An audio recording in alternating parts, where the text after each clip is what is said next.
ကဲမဲဆိုလို့ဒီမှာကြည့်နိုင်ပါတယ်နော် MB 2000ပေါက်ပါပြီဒီမှာနော် 2GB ပေါက်ပါမဲဆိုတော့အားလုံးပဲမင်္ဂလာပါကျွန်တော်တို့ရဲ့ YouTube channel မှာကြိုဆိုလိုက်ပါတယ်โอเคမဲဆိုတော့ကိုကျွန်တော်ဒီနဲ့တကြံပွဲတော်ရေးပေးတဲ့လက်ဆောင် MB တွေကိုဘယ်လိုယူရမလဲဆိုတာကိုကျွန်တော်ဒီနဲ့ပြပြပေးပါမယ်ဗျာတကယ်လို့ဒီလက်ဆောင်ထက်မှာ MB 100နဲ့စပြီးတော့ MB 1000အထိပေါင်းနိုင်ပါတယ်နော်အခုလောလောဆယ် MB ဘယ်လောက်ပေါင်းမလဲဆိုတာကိုဘာမှစဉ်းစားလို့မရတော့ပါဘူးလည်းလောက်ကြည့်မှသိမှာပါနော်โอเคဒါဆိုရင်မိတ်ဆွေတို့ကဒီဗီဒီယိုကိုလုံးဝမကြောက်ပဲနဲ့အဆုံးထိကြည့်ပေးပါနော်โอเคအချိန်မဆွဲပဲဒီဗီဒီယိုကိုစားလိုက်ကြရအောင်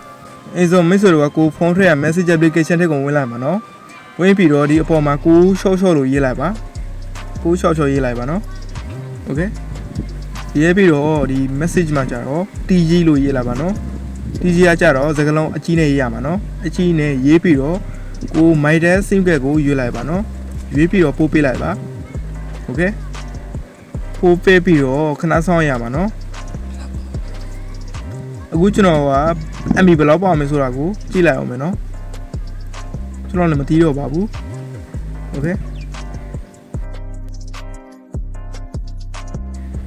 ကဲမဲဆိုလို့ဒီမှာကြည့်နိုင်ပါတယ်နော် MB 2000ပေါက်ပါပြီဒီမှာနော် 2GB ပေါက်ပါပြီနော်ဟာမိုက်လိုက်တယ်နော်ကဲမဲဆိုလို့ပို့ပေးလိုက်ပါနော် MB ဘယ်လောက်ပေါက်တယ်ဆိုတာကိုကျွန်တော်တို့ရဲ့ဒီဗီဒီယိုအောက်မှာ comment ထဲမှာရေးပေးလိုက်ပါနော်ကျွန်တော်ကသိကြည့်လို့ပါဗျာဒါပြီးတော့လို့ရှိရင်မိတ်ဆွေတို့ကနောက်တစ်ခု MB နေရာရတဲ့နည်းလမ်းကိုပြပြပေးတော့ပါမယ်နော်အင်းဆုံးပါမိတ်ဆွေတို့က Play Store ထက်ကိုဝင်လိုက်ပါ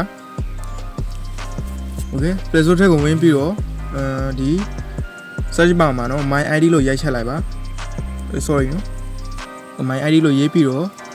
ရိုက်ချက်လိုက်ပါ Okay ဒီမှာနော်အပေါ်မှာပေါ်လာပြီနော်အဲ့ဒါကို update လုပ်ပေးရမှာနော်ဦးကျွန်တော်က update လုပ်ပြီးတာပါနော်ဒါအကြောင်းမလို့ဒီမှာ open လို့ပြနေတာပါနော်မိတ်ဆွေတို့ကဒီထက်မှာ update လို့ပေါ်လာပါမယ်အဲ့ဒါကိုနှိပ်ပြီးတော့ update လုပ်လိုက်ပါ update လုပ်ပြီးလို့ရှိရင်ကို my id account ထဲကိုဝင်လိုက်ပါနော်ဝင်ပြီးတော့ဒီလိုမျိုး refresh လို့လုပ်လိုက်ပါအဲ့ဒါလုပ်ရတယ်မိတ်ဆွေတို့က MB နဲ့ရတာနော် okay okay မိတ်ဆွေတို့ကဒီဗီဒီယိုအဆုံးထိကြည့်ပေးတဲ့အတွက်ကျေးဇူးအထူးကိုတင်ပါတယ်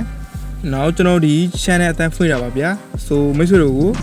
SIM ကတ်နဲ့ပတ်သက်ပြီး online ကနေငွေချနေနဲ့ပတ်သက်ပြီးဗီဒီယိုလိုချင်ရင်တော့ကျွန်တော်ရဲ့ channel ကို subscribe လုပ်ပေးလို့ရပါတယ် okay bye bye